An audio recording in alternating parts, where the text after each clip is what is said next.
Welcome everybody. We're gonna be jumping into my podcast right now. Do a mic check. What's up?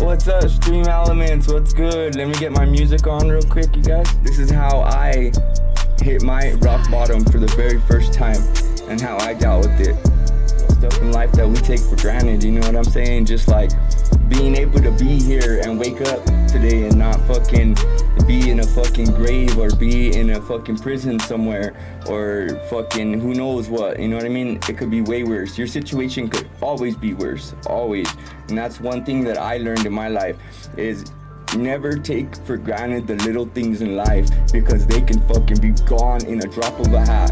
You know what I'm saying? No matter what it is in life, nothing is promised to you.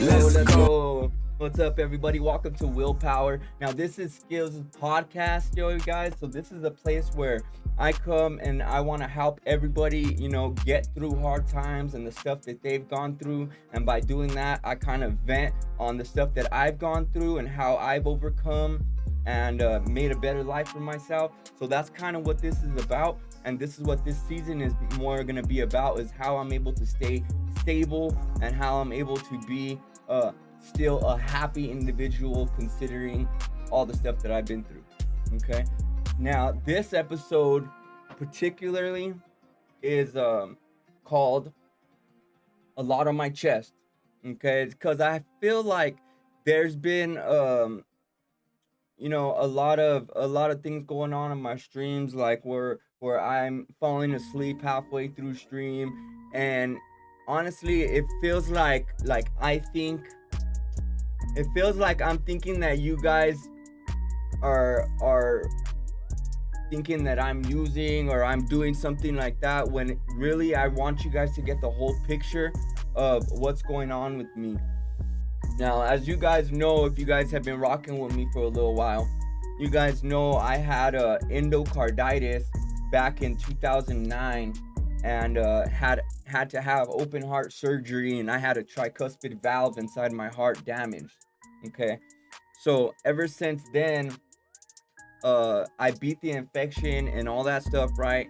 And then I got my heart pacer put in because my heart wouldn't, start beating and all that stuff. So anyway, we got the heart pacer put in, and ever since then, I've been having to deal with the heart pacer, right? And this is the heart pacer. I'll show it to you guys more in a little bit. But it's not that it's not outside of my skin or like in my shoulder like how the old ones used to be. This one is inside my heart, like it's deep in there on the side of my heart. Now the issues I've been having lately are I've been feeling really, really tired lately and really cold and no energy. All right, and I think it's because like I don't have like strong blood cells right now, and I have like no immune system. So like that's why I'm trying to figure out. I went and gave him blood tests and stuff and see how we're gonna deal with this, because I don't know if it's my pacer that's acting up, if it's the device acting up, or if it's just my heart in general. But that's kind of where I'm at right now with this whole my whole health issue. You know what I'm saying? And honestly, it's really been taking a pretty big size toll on me. As you guys know, I used for 15, 16 years of my life, maybe a little longer now, but about 16 years. Yeah, I used about 16 years. And man, I was never, now that I think about it, I was never ever sick.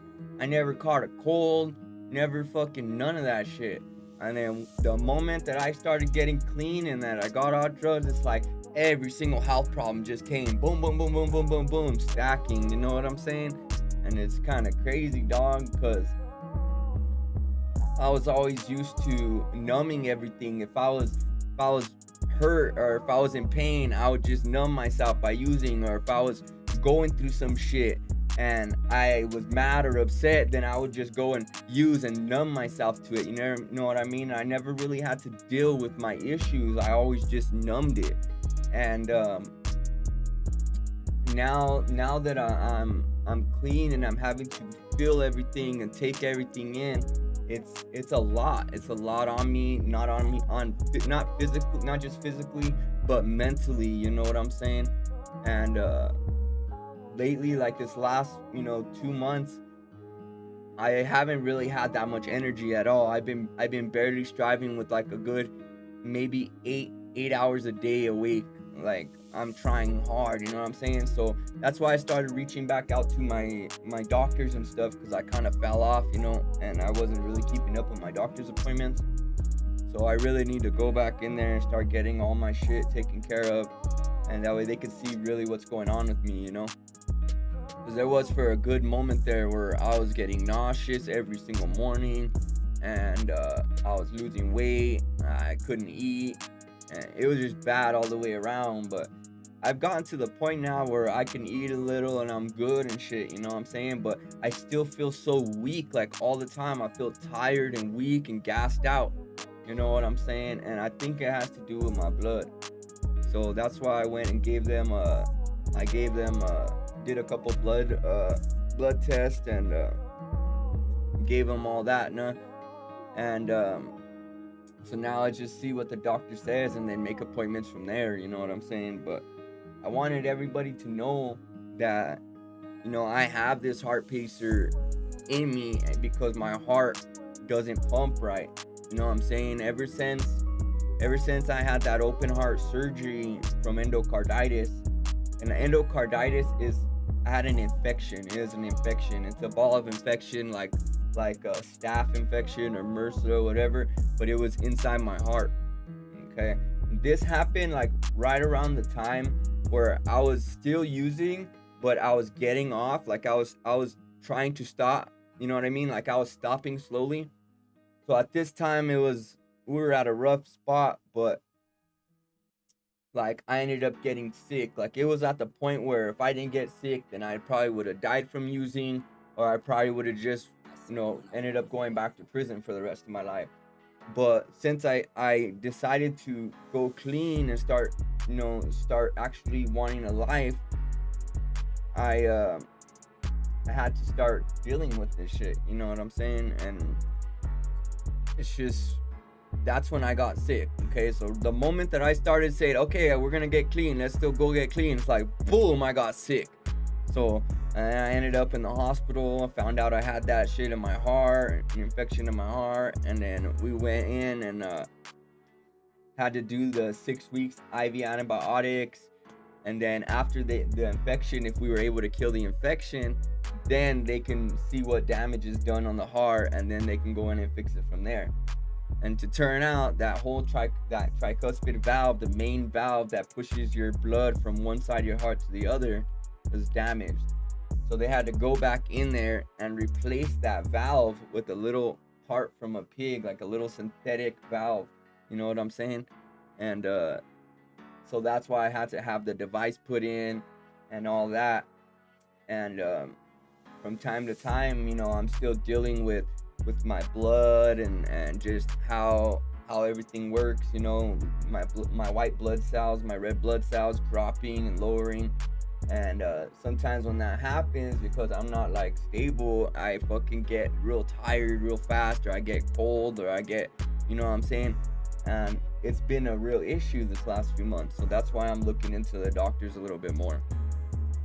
But I really wanted you guys to know that I wasn't like over here saying, oh, I'm clean and then I'm nodding out on stream like because I'm using, when it's not like that.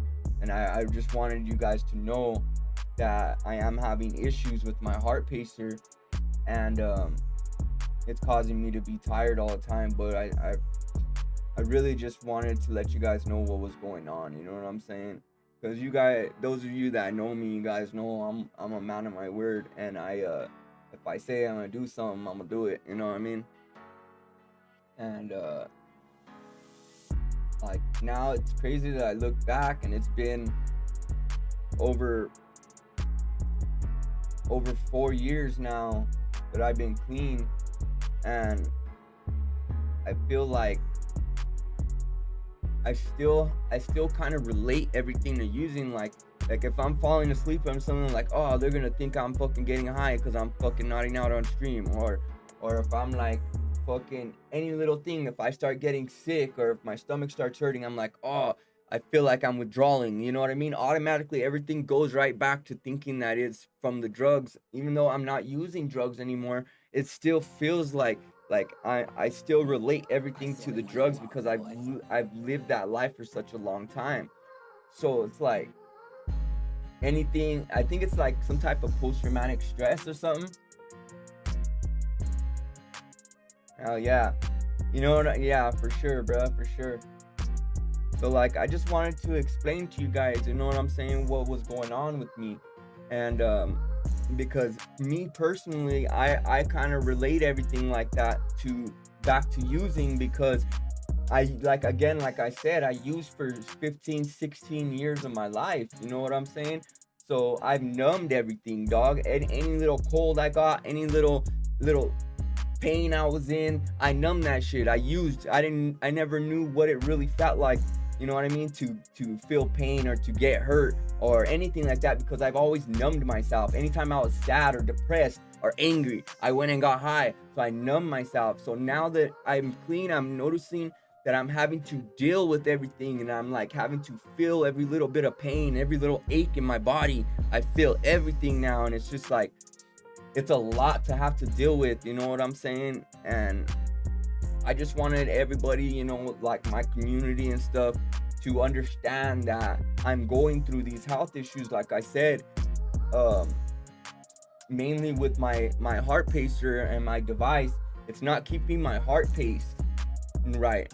Okay, so sometimes it drops real low, and then that's when I end up getting tired and I'm falling asleep and shit. Or sometimes it just like, it's on awkward spots. So I'm having to deal with the device clinic and go back and forth and this and that. But this is one of the repercussions that I have from having that open heart surgery that I had in 2009. Because I don't know if you knew about it, Nuns on the Run, but back in 2009, no, was it in 2009? No, 2009 I had the surgery. It was sooner. What's this year? We're in 2023. So it's 2019. Yeah, 2019, because it's been almost 2 years exactly from heart surgery. So it's 2019. I don't know why I was thinking 2009. Oh, it's because of my leg, and I got surgery in my leg in 2009. But anyway, it was 2019, and see, right around that time is like, I was already clean for a good amount of time, and they were trying to kill this infection, right? And I beat the infection. That's what was good, is I beat the infection and everything, but the damage was still done to my heart valve. So that heart valve wasn't pumping blood right to the right side of my heart, and it was swelling, and that's why I had to go into open heart surgery and shit, you know?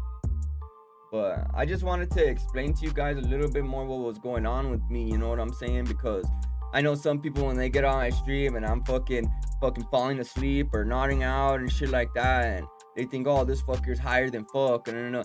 Don't get me wrong, I'm blowing. I blow bud all day long, and I'm stay blowing, you know what I'm saying? But as far as doing anything else, bro, I've been clean for 4.5 years, dog.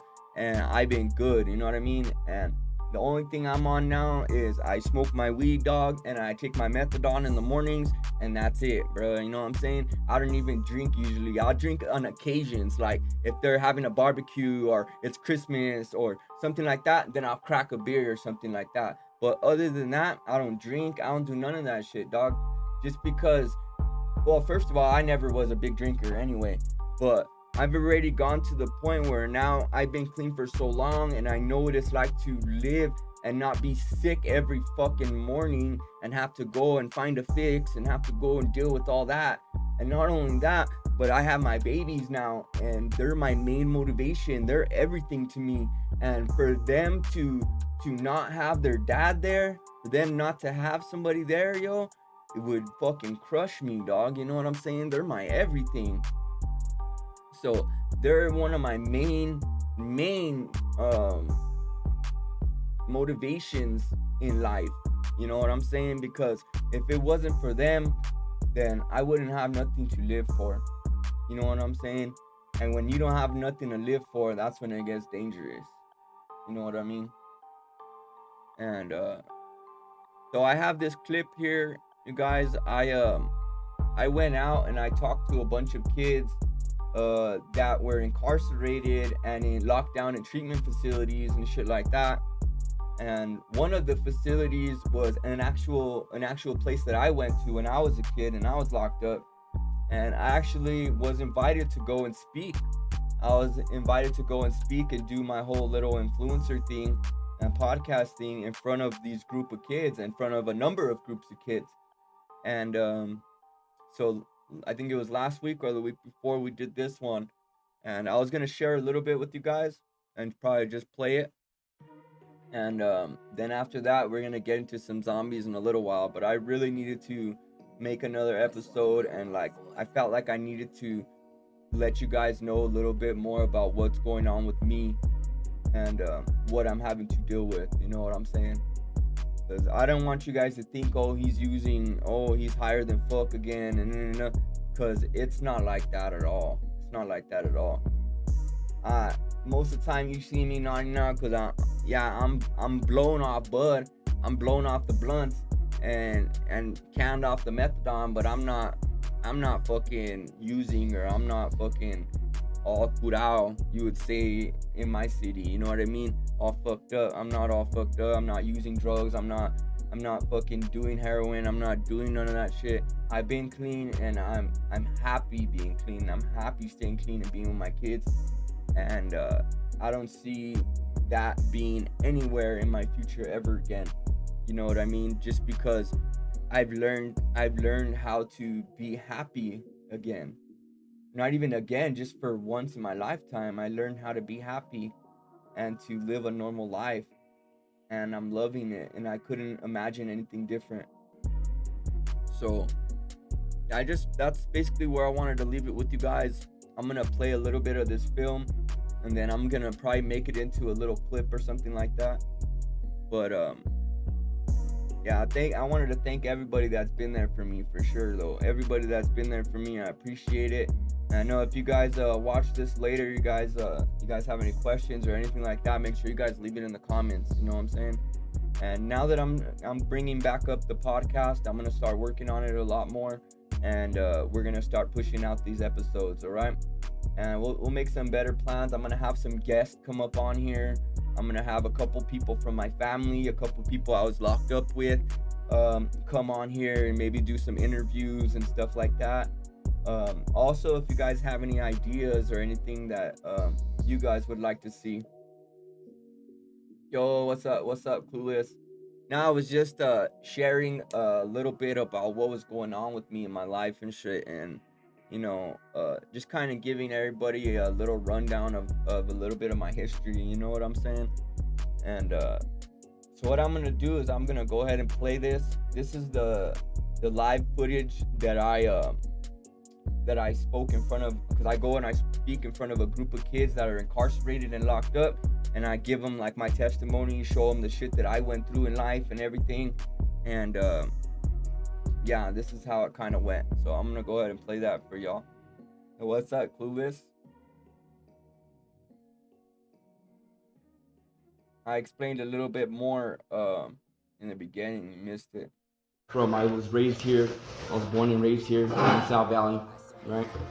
And when I grew up, I was growing up around everybody that was using. Everybody in my family was using. You know what I'm saying? Like, it was just my surroundings, and that's what I thought it was. My mom, my aunties, my grandmas, everybody was using. There wasn't one person in my surroundings that wasn't really using, you know what I'm saying, or doing something. So it was kind of crazy, because when I was younger, I was in kind of like a Christian home when before I was 13, and my grandma and my grandpa were real like religious, and they would do, go to church every week and all that stuff.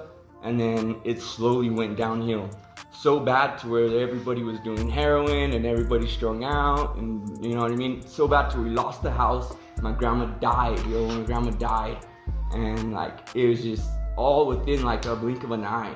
And this shit was crazy, you know what I mean? Like how fast your whole world could change. Anything could happen and your whole world could be changed upside down, you know what I'm saying?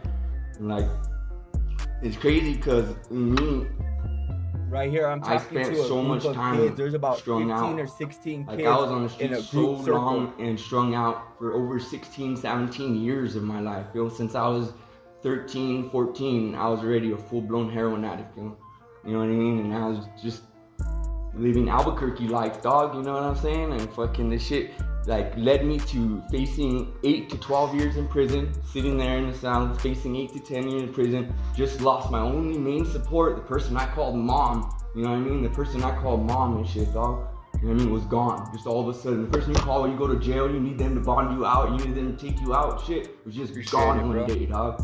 And like, that like shocked me, bro, because I was so used to having that support there, you know what I'm saying? So used to fucking being able to, hey, grandma, bond me out, you know what I mean? Bond me out, or fucking come get me from the D home, you know what I mean? And then when you don't have nobody there, it's like, fuck, I'm lost, you know what I mean? I was so lost, bro. I didn't know what the fuck to do. I had to like learn how to become my own fucking man and learn how to fend for myself and shit. Not only was I fucked up already, facing all kinds of time from picking up charges and bonding out, that I lost my main support and I'm facing all this time.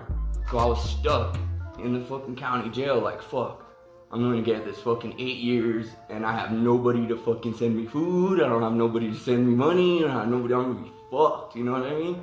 So it's like, not only that, but I was in a point where I was having to get cut off of methadone because they were sending me to prison. So they fucking yanked me off of methadone, so I was withdrawing too. So they had me like in a fucked up position. I was like dying, you know what I mean, in the county jail. I think I did like, altogether, I did a total of 5 years in the county jail, you know, altogether. Yeah, the first 3 years I did 8 months back to back, only was out for a month and a half. And then the second time I did another 12 months straight. I got sentenced to 364 days instead of that 8-year bitch. And, they fucking let me finish it out like that on that one charge. So I was like grateful that they did that, because I could have either got that 8 years that I was facing. The judge already asked for it. I mean, the DA already asked the judge for it and shit.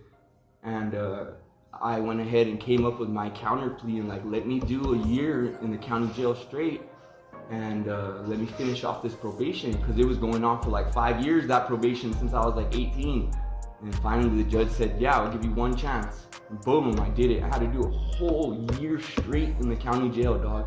And it's not just in general population. I'm segregated down. Like that. I'm slammed down, dog. You know what I mean? Because I have a history in the county jail. I couldn't record them though, because they're incarcerated. They're locked up. I just have a history there. You know what I mean? So they all automatically seg for me.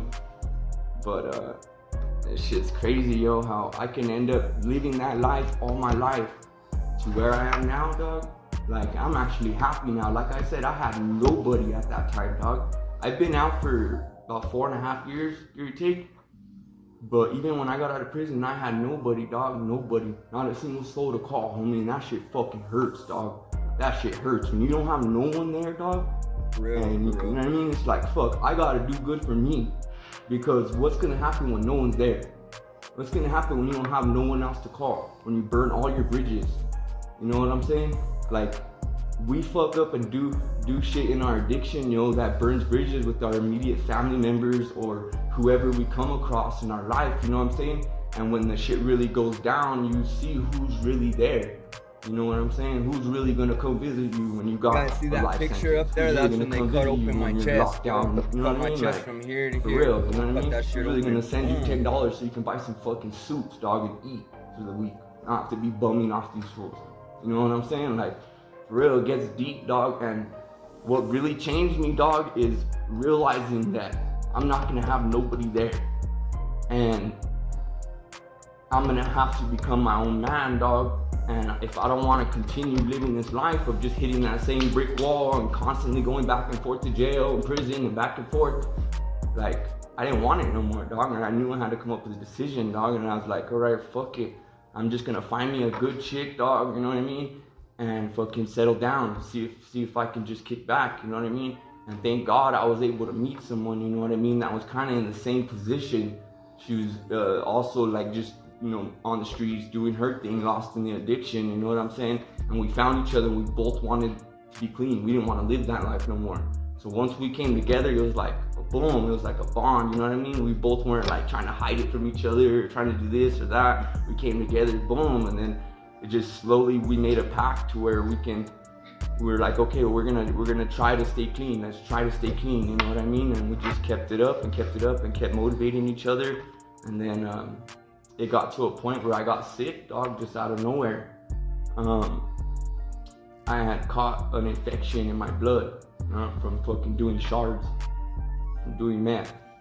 And fucking, basically, I got like a staph inside my heart. It was like a little ball of infection, like an abscess kind of shit, but it was inside my heart, you know?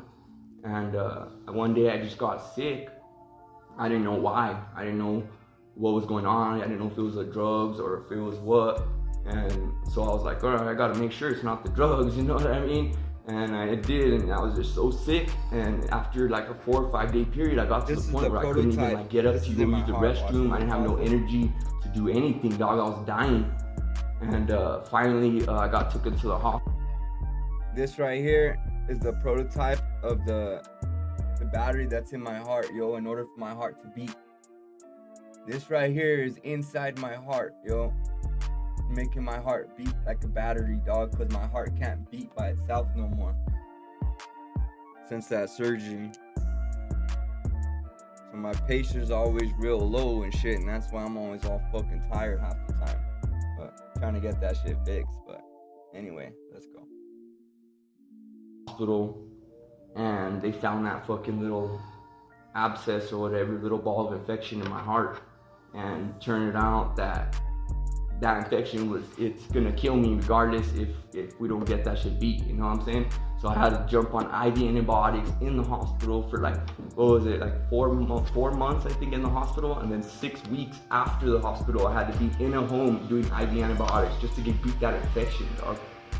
And then once I beat that infection, I came to a point, and this is why I'm telling the story, is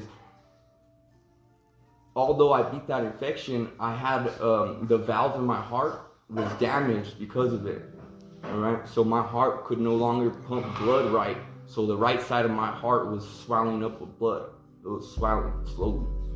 All right, so although I beat the infection and everything, I had to come to a point where I had to find some type of doctor that would help me, that would work on me, a surgeon, right?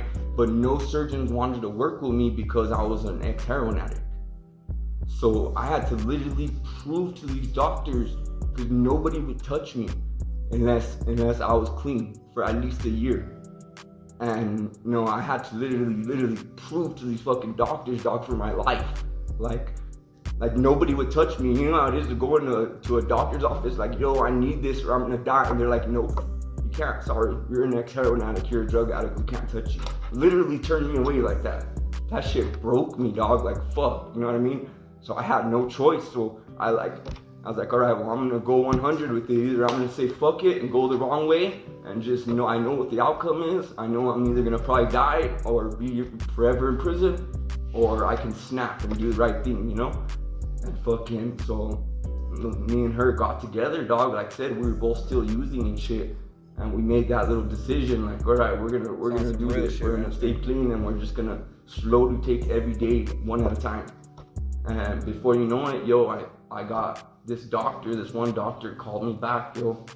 And he was a doctor out of the New Mexico Heart Hospital. And he said if I could give him 6 months to a year clean, yo, nothing, he would do the procedure.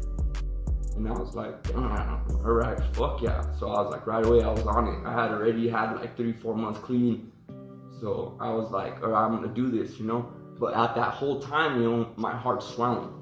So I'm fucking not feeling right, I'm sick, I'm fucking having no energy, and I'm going through it, you know what I mean? And but I still managed to fucking bust that out and stay clean that fucking whole year, dog. You know what I mean? And fucking boom, we did the surgery. And you gotta know that they told me that this surgery, yo, it wasn't a guarantee.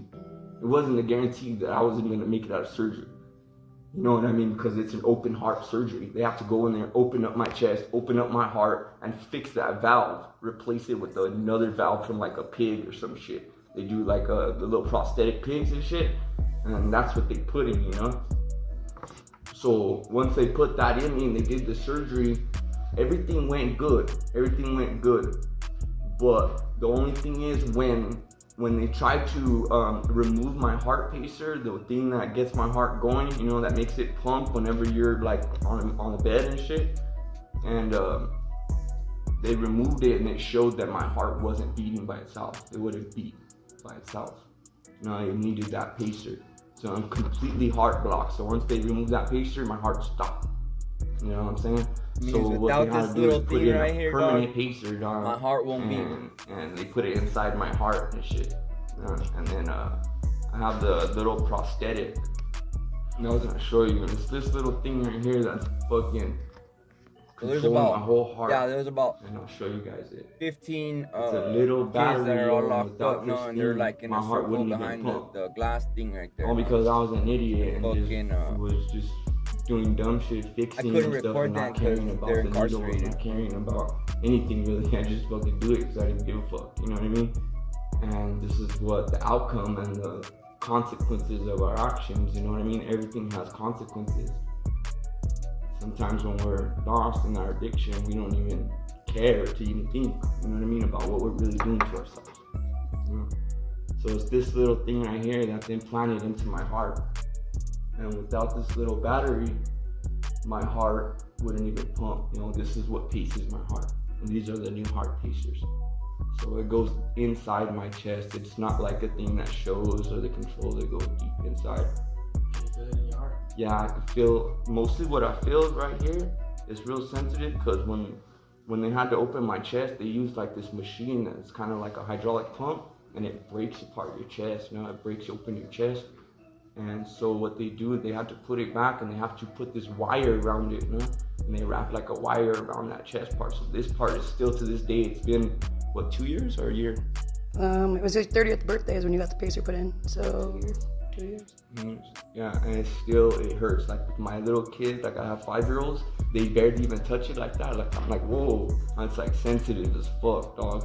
You know what I mean? But yeah, I can kind of feel the wires. Like it feels like real tender and sensitive right there. But yeah, it's crazy.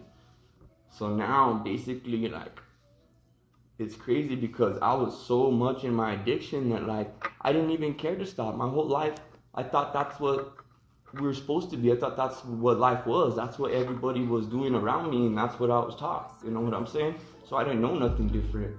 And when you're doing that for such a long time and that's your life, you can't be expecting to change overnight or one day. It's a process, man. You have to change your whole reason of thinking, your whole thought process. Like you need to figure out, why do you want to change? Do you really want to change? Do you really want to be living this way? Do you want to keep doing this shit? Do you want to keep fucking doing programs like this over and over and over and over again? And you know what I mean? It only gets worse. It only gets worse and longer. You know what I mean? And like for real, it's like, it's up to you, because you can't help anybody that doesn't want to be helped. That's one thing I've learned for sure.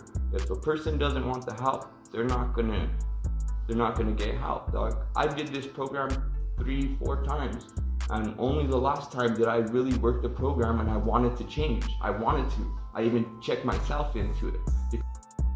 Yeah, so that I was talking to a bunch of fucking kids, right?